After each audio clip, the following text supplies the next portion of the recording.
Film کا آغاز Leone Kate کے اپنی گاڑی کے اندر جاگنے سے ہوتا ہے، کام پر جانے سے پہلے۔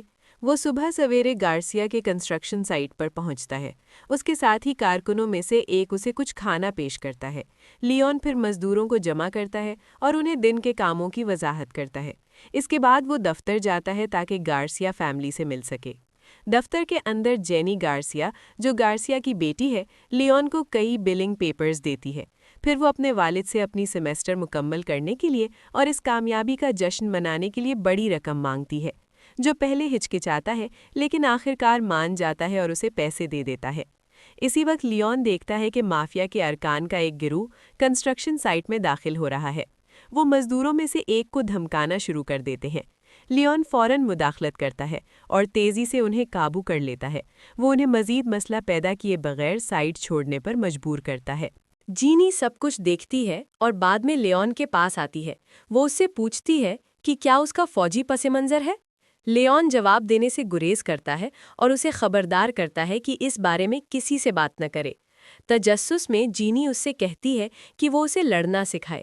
وہ ذکر کرتی ہے کہ اس کے دادا نے کبھی اسے انگلی توڑنے کا طریقہ سکھایا تھا۔ جانے سے پہلے وہ لیون کو کچھ کھانا پیش کرتی ہے۔ بعد میں لیون اپنی بیٹی میری سے اس کے نانا نانی کے گھر ملنے جاتا ہے۔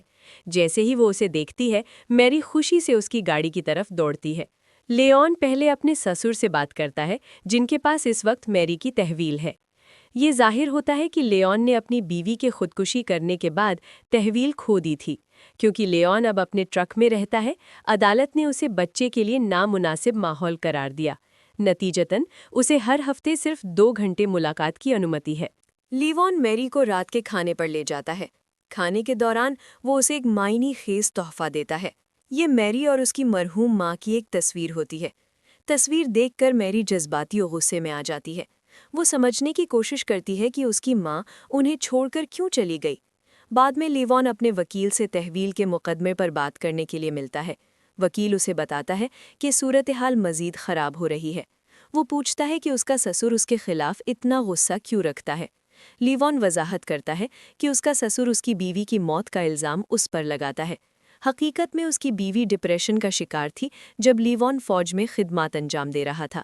سب کچھ کے باوجود لیون اپنی بیٹی کے لیے ہار ماننے سے انکار کرتا ہے۔ وہ وکیل کو وہ پیسے دیتا ہے جو اس نے کیس جاری رکھنے کے لیے بچائے تھے۔ وہ اپنی بیٹی کے بہتر مستقبل کے لیے ایک چھوٹی جگہ بھی کرائے پر لیتا ہے۔ اسی رات جینی اپنے دوستوں کے ساتھ پارٹی کرنے کے لیے ایک کلب ہاؤس جاتی ہے۔ وہ ہنستے ہیں، پیتے ہیں اور لطف اندوز ہوتے ہیں۔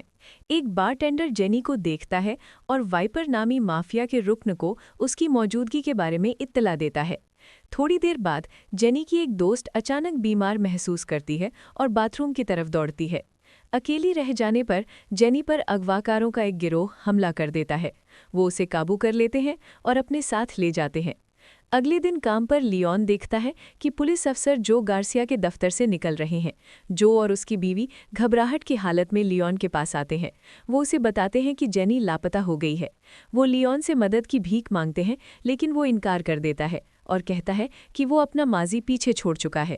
جو اسے $50,000 کی پیشکش بھی کرتا ہے، مگر لیون اپنے فیصلے پر قائم رہتا ہے اور کام ٹھکرا دیتا ہے۔ تاہم وہ پیسے لے کر ایک دوست کے گھر چلا جاتا ہے۔ اسی شام لیون گینی سے ملتا ہے جو اس کا سابق فوجی ساتھی ہے۔ وہ اسے جینی کی گمشدگی کے بارے میں بتاتا ہے اور اعتراف کرتا ہے کہ اس نے یہ کام قبول کرنے کا فیصلہ کر لیا ہے۔ یہ ظاہر ہوتا ہے کہ لیون نے کبھی گینی کو ایک سنگین حادثے سے بچایا تھا۔ اس حادثے میں گینی کی بینائی چلی گئی تھی۔ گینی بتاتا ہے کہ جینی اس کے خاندان کے لیے کتنی اہم ہے۔ اسے ڈھونڈنے کے عزم کے ساتھ لیون دوبارہ جو کے پاس جاتا ہے اور یقین دلاتا ہے کہ وہ جینی کو گھر واپس لائے گا۔ اسی رات لیون اس بار کے بارے میں معلومات جمع کرنا شروع کرتا ہے جہاں جینی کو آخری بار دیکھا گیا تھا۔ قریبی گلی میں تلاش کرتے ہوئے اسے جینی کے ہار کا ٹوٹا ہوا ٹکڑا ملتا ہے۔ اس سے تصدیق ہوتی ہے کہ اسے اسی جگہ سے لے جایا گیا تھا۔ ایک سراغ کی پیروی کرتے ہوئے لیون بار کے ایک ملازم تک پہنچتا ہے۔ وہ بارٹینڈر کو اس کے گھر میں سامنا کرتا ہے اور جینی کی گمشدگی کے بارے میں سوال کرتا ہے۔ بارٹینڈر دعویٰ کرتا ہے کہ وہ کچھ نہیں جانتا۔ جھوٹ محسوس کرتے ہوئے لیون دباؤ ڈالتا ہے اور اسے بولنے پر مجبور کرتا ہے۔ جیسے ہی بارٹینڈر نام بتانے والا ہوتا ہے، اس کے کئی ساتھی وہاں پہنچ جاتے ہیں۔ خطرہ بھانپتے ہوئے لیون کمرے میں موجود سب کچھ تیزی سے ختم کر دیتا ہے۔ لاشوں کی جانچ کے بعد وہ تصدیق کرتا ہے کہ وہ مافیا سے منسلک تھے۔ جانے سے پہلے وہ کچھ نقدی لے لیتا ہے تاکہ دوسرے گینگ ممبرز کو معلومات کے لیے رشوت دے سکے۔ اگلے دن والو سمیت گینگ ممبرز کا ایک گروہ گھر پر پہنچتا ہے۔ وہ فوراً پچھلی رات کے خون خرابے کو دیکھ لیتے ہیں۔ یہ سمجھتے ہوئے کہ کوئی انہیں نشانہ بنا رہا ہے، وہ منظر صاف کرتے ہیں اور چلے جاتے ہیں، یہ جانے بغیر کہ لیوان ان کا پیچھا کر رہا ہے۔ لیوان انہیں ایک محفوظ گھر تک ٹریک کرتا ہے۔ وہ کارروائی سے پہلے علاقے کا بغور جائزہ لیتا ہے۔ وہ عمارت میں داخل ہو کر والو نامی شخص کو قابو کر لیتا ہے اور اسے باندھ دیتا ہے۔ ہوش میں آنے پر والو لیوان کو خبردار کرتا ہے کہ وہ جان لیوا غلطی کر رہا ہے۔ لیوان پرسکون رہتا ہے۔ وہ چرائے گئے پیسے میز پر پھینکتا ہے اور جینی کے بارے میں معلومات مانگتا ہے۔ انکار کرنے پر وہ والو کو کرسی سمیت پانی میں پھینک دیتا ہے اور وہ فوراً مر جاتا ہے۔ تحقیقات کے ذریعے لیوان کو معلوم ہوتا ہے کہ ڈیئی والو کا بیٹا اغوا کے پیچھے ہے۔ وقت ضائع کیے بغیر وہ اسے ڈھونڈنے نکل پڑتا ہے۔ اسی دوران یوری نامی اعلیٰ درجے کا گینگ ممبر محفوظ گھر پر پہنچتا ہے۔ والو کی لاش دیکھ کر وہ صورتحال کی سنگینی سمجھ جاتا ہے۔ وہ اپنے آدمیوں کو قاتل کو ڈھونڈنے کا حکم دیتا ہے۔ لیون پولیس میں اپنے ایک دوست سے رابطہ کرتا ہے اور ڈی اے کے بارے میں معلومات مانگتا ہے۔ دوست اسے خبردار کرتا ہے کہ ڈی اے انتہائی خطرناک ہے اور مافیا میں طاقتور لیڈر ہے۔ وہ اسے ایک ایسے بار کا پتہ دیتا ہے جو منظم جرائم سے جڑا ہوا ہے۔ اسی رات لیون بار میں داخل ہوتا ہے۔ ایک سیکیورٹی گارڈ فوراً اسے دیکھ لیتا ہے۔ ڈوگی نامی شخص اس کے پاس آتا ہے اور محسوس کرتا ہے کہ اس کے پاس کافی نقدی ہے۔ وہ اسے ڈچ نامی شخص کے پاس لے جاتا ہے۔ لیون کو خفیہ پولیس سمجھ کر لوگ اس پر حملہ کر دیتے ہیں۔ لیون فوراً رد عمل لیتا ہے اور ایک ایک کر کے سب کو گرا دیتا ہے۔ جیسے ہی وہ کسی کو مارنے والا ہوتا ہے، ڈچ مداخلت کرتا ہے۔ وہ لیون کے فوجی پس منظر کو پہچان لیتا ہے اور لڑائی روک کر بات چیت کی تجویز دیتا ہے۔ لیون ساتھ دیتا ہے اور منشیات مانگتا ہے۔ اگلے دن ڈچ منشیات پہنچاتا ہے اور مافیا کے بڑے سپلائر سے ملاقات طے کرتا ہے۔ بعد میں لیون ڈی اے سے ملتا ہے جو اسے جانچتا ہے۔ مطمئن ہونے پر وہ منشیات دے دیتا ہے، مگر لیون کو سودے میں دلچسپی نہیں ہوتی اور وہ منشیات سے جان چھڑا لیتا ہے۔ بار میں لیون وائپر کو دیکھتا ہے جو جینی کے اغوا میں شامل تھا۔ وہ خفیہ نگرانی شروع کرتا ہے، مگر ایک گارڈ اسے دیکھ لیتا ہے اور مدد بلاتا ہے۔ تیز رفتار طاقت کے بعد یوری کے آدمی اسے پکڑ لیتے ہیں۔ وین میں لے جاتے ہوئے لیون دونوں اغوا کاروں کو مار دیتا ہے، گاڑی کو پانی میں گرا دیتا ہے اور فرار ہو جاتا ہے۔ یوری اپنے آدمیوں کی لاشیں دیکھ کر غصے میں آ جاتا ہے اور پوری مافیا کو جمع کر کے ڈی ای کا سامنا کرتا ہے۔ ڈی ای کو احساس ہوتا ہے کہ سودا خراب ہو گیا ہے۔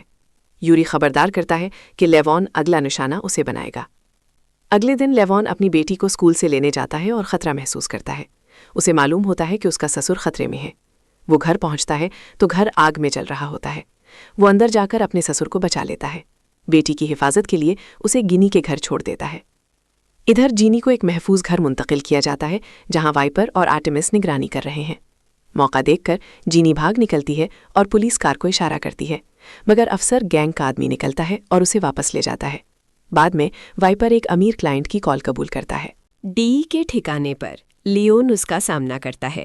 ڈی جان کے بدلے معلومات دیتا ہے اور جینی کا مقام بتاتا ہے۔